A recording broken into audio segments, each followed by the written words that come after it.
Bright lights, dumb city.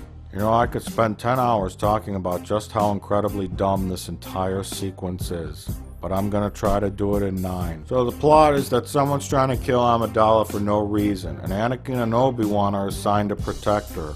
So she doesn't sleep in an interior bedroom of this building with no window where it would be safer, but rather in a room where the blinds are half open and a city of 900 quadrillion people can see her, especially the robot that's there to kill her. They say they're doing this so she could be bait to catch the assassin. You're using her as bait. But she turns off any kind of camera surveillance so she could have her privacy. I don't think she liked me watching her. Is that more important than your life, you dumb bimbo? You're gonna at the very least aim the cameras at the windows, because that's the only way in. You see, surveillance cameras are only really useful for some kind of slow attack that you could run in and stop. They won't do any good if someone launched a missile at the building, or perhaps fired a purple space bazooka at her window. Gee, maybe you better rethink this whole bait thing, idiots. In fact, this assassin character actually has a blaster rifle and seems like she's a pretty good shot. She could have just parked her speeder across the street and shot Padme through the window. She apparently knew where she was sleeping because she sent the robot there. Also, what makes him so sure that the assassin's gonna try and kill her tonight? The situation is more dangerous than the senator will admit. Yeah, the situation is so dangerous you're walking around in the middle of broad daylight when Padme is clearly visible through many open windows. And you're the security chief? So instead they're waiting for the assassin to strike tonight, just like they read the script in advance. But then a floating robot thing cuts a hole in the glass and releases deadly centipedes into the room. You know, if this robot probe was equipped with a blaster... Dum blammo, no more Amidala. So anyway, these bugs were given to this assassin by a guy named Boba Fett, who was also an assassin. Technically he's a bounty hunter, but I'm sure he could get the job done. So why exactly did an assassin hire another assassin? Why didn't he just do the job himself if they're his clients? My client is getting impatient. Everyone seems to know where Padme's room is anyway, and Boba Fett does have a jetpack that he could launch a rocket out of. Anyway, so because R2-D2 didn't aim his scanners at the window, you know, like the most likely place an attack would occur from, the deadly bugs get in the room. I sense it too. Anakin senses this and runs in the room and kills him. Then Obi-Wan goes against his own advice. Patience. Use the Force. Think. And then recklessly throws himself out the window at the probe droid. Now a couple of things here he didn't know. A. He didn't know if he could catch the robot in time before falling to his death. B. If the probe could even support his weight. C. That the probe was not also a small bomb that would have exploded when he grabbed it. This is another case of classic role reversal as well. Anakin really should have been the one that threw himself out the window after the probe droid. Obi-Wan would have made like an annoyed face and then went out after him in the Jetsons car. Obi-Wan didn't really seem to have too much interest in this assignment anyways, other than to provide basic protection. We're here to protect you, Senator. Not to start an investigation. After getting his gun dart stuck in Anakin's nest, he wanted to just phone this one in. Are you guys sure that wasn't supposed to be Anakin jumping out the window? Did they make a mistake when filming the scene and then just left it? Wait, Amidala's head of security has no depth perception? No, I take it back. Obi-Wan, maybe you should start an investigation. Hey, wait, isn't she dead? Gosh, Padme, you're really burning through these decoys, aren't you? Anyone want to be Padme's next decoy? Everyone's trying to kill her.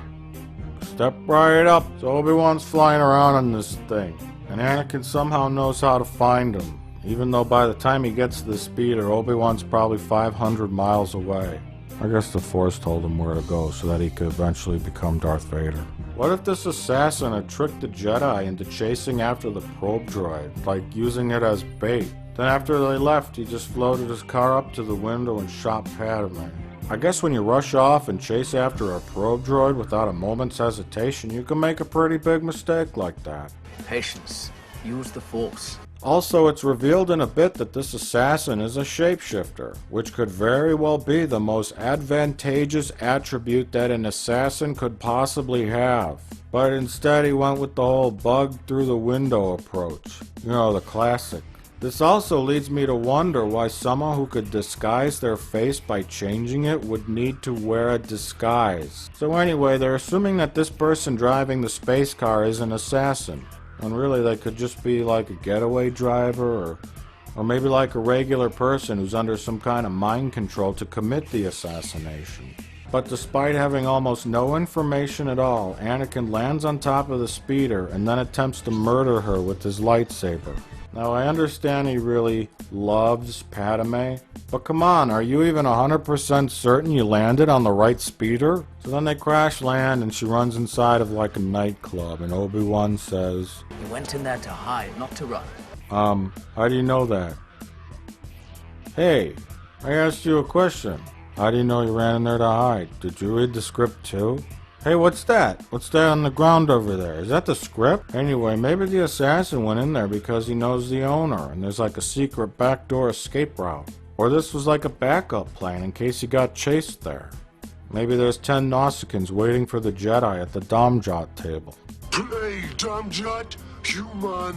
Obi-Wan makes a lot of assumptions, doesn't he? Maybe the Force told him.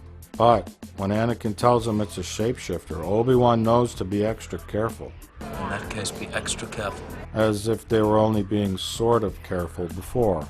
So they go in there and they look around and then the assassin does something out of character.